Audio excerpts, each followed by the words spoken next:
Boys, Atletico Madrid put the absolute belt to ass on Barcelona. If you guys do enjoy the video, leave a like, subscribe. I'll catch you next time. Peace. So yesterday was the first leg of the Copa del Rey semifinals against Atletico Madrid and Barcelona. Atletico playing at home, and they won 4-0. It was an absolute masterclass from Simeone on counter-attacking football, and it just wasn't. If you look at the game, you're like, oh, that was good counterattacks, but it had a lot to do with Marcos Llorente, and I'm not gonna sit here and be one of those guys that were like, oh, maybe Madrid messed up and didn't and kept sold Marcos Llorente to Atletico. They probably should have kept him instead of Valverde, but I'm gonna say it 100 times. I'm not gonna be one of those guys that think that way. I think Fede is obviously still a better midfielder. But yesterday, man, Marcos Llorente put in an absolute shift against Barcelona's midfield. He was intercepting balls. He was attacking. He was defending. He was all over the pitch, man. That dude played an absolute masterclass. He was one of the better players on the field. I thought there was a lot of other players as well. I thought Molina played really well. I thought that Marcos Llorente deserves his flowers. He played great. He did a lot of good things in the midfield. But still, Atletico Madrid attacking are so much better than Real Madrid. I'm gonna bring up Real Madrid a lot because I am a Madrid fan. Obviously, it's bittersweet. I'm kind of conflicted with rooting for Atletico because they're inner city rivals, but my hate for Barcelona is more, so I'm gonna root for Atletico still. But I thought Julian Alvarez played an absolute clinic in attack, man. He was so good. Majority of the time, every time he touched the ball, he was doing something well with it, picking out the right passes.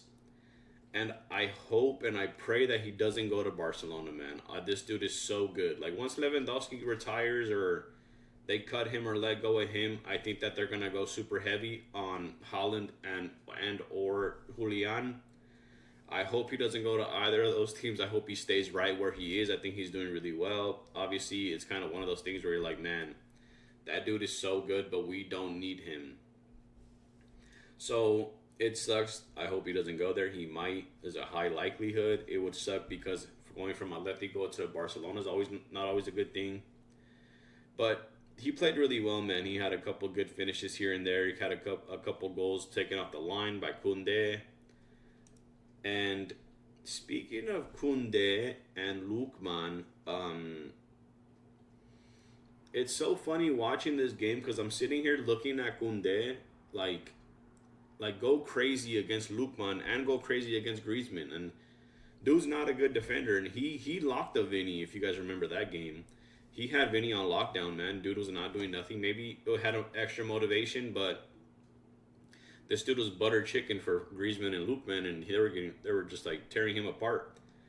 And I mean, to be fair, Griezmann and Lookman kind of took apart the whole team. They kind of picked them apart, and that kind of also goes down to like the high line that Barcelona likes to play. It's not my favorite style of football. I don't think that it benefits them in any way, shape, or form.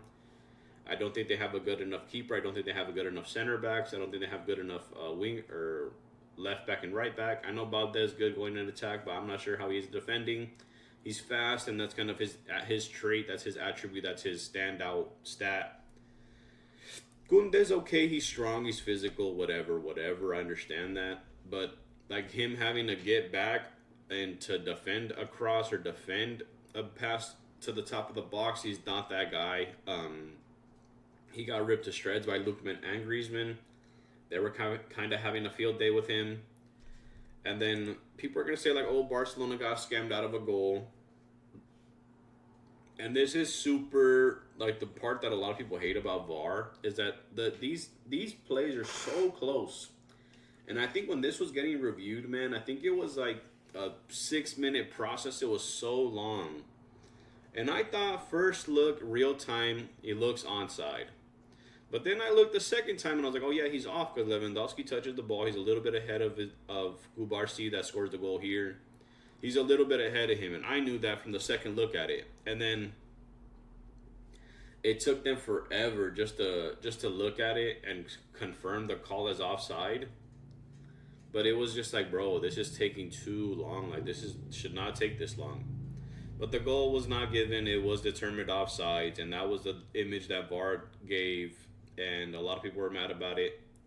But I still think that Lamine Yamal has been getting this slack of dude doesn't show up in big games, and yesterday was a confirmation of what people were saying. He did not show up in that game. He did not show up in a big game. He did not do anything. I don't think he. I could probably count on one hand how many times he touched the ball and did something with it. He was pretty much on lockdown. He looked a lot like Vinny did against Atletico. Or, I'm sorry, against Barça. But yeah, he had a very bad game. I think that this kid has a lot to learn. I think he has a lot to grow from. I think he can't just get away with being skillful and fast and all these other things. I think he has to be more off the ball. I think he always wants the ball at his feet, and he has to learn how to be without that. I think I've said this before. I've said it. I'll say it again. I think Rafinha is the best attacker for Barcelona. When they need somebody to show up, he steps up. He gets the clinical goal. He makes the decisive pass. And like I said earlier, man, I think Lookman played so good, my Nigerian brother. He played so well. He was fantastic that game. 10 out of 10 performance. He beat the high line 700 times. He did great on the counterattack. Griezmann also, him and Griezmann pairing up, they did super well together. Griezmann had so many crosses into the box to Lookman, and Lookman either put it in the back of the net or he put it up top to Julián Álvarez, and Julián Álvarez scored one. A goal and assist, super decisive this match. I thought he played fantastic. He played like Vinny should have played against Koundé. He should just be ripping him apart. And Lookman's such a good signing, man. I commend Atletico picking up these value players that are not superstars, but they're very good, very talented. They picked him up from Inter Milan, and look how well he's doing with them. And it's one of those teams where, like, Atletico does well picking players, but they don't do well keeping players because they don't compete for a lot of big trophies. They don't win a lot of big trophies. They don't, what's the word? They're not close to winning big trophies. They do really well a couple games here and there. They'll surprisingly beat somebody, but then they'll lose, and it's like, well, it's Atletico, right? That's pretty on brand for them. And that's why a lot of the players don't stay, and they don't stay for a long time. I think that, Oblak is one of those guys that you're like, man, that dude is so good in his prime. I don't think he's the same guy anymore. Obviously, he's not playing right now, but yeah, man, to break down the game, though, Barcelona were super discombobulated. Marcos Llorente kind of broke up every single pass that Barcelona wanted to play. I don't remember if Pedri played. I know De Jong played. I don't remember seeing Pedri out there.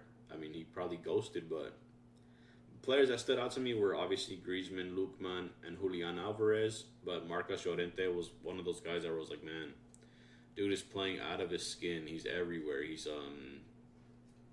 any spot on the pitch, he was there, right? I think he just did so well. Obviously, that was the first leg, so there's still another leg to be played in whatever Spotify stadium that Barcelona have, but a lot of ball left to be played. 90 minutes. Barcelona obviously had to score 5 goals to win, to pass. I hope Atletico doesn't play defensive and allow pressure and allow Barcelona to get these opportunities. I hope they play the same game they played today. I was very happy after they scored 2 goals because they didn't just sit back, they didn't just defend, because Barcelona looked deadly during that time where like they just sat back and defended for a little bit. But once Atletico got the ball and they started countering, it was like, man, you thought they could have scored 10 goals in this game because of how easy the high line was just getting ripped apart.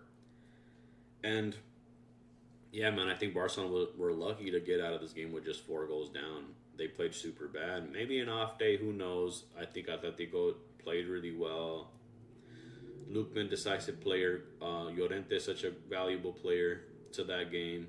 But, I mean, those are my thoughts. If you guys did enjoy the video, leave a like, subscribe. I'll catch you next time. Peace.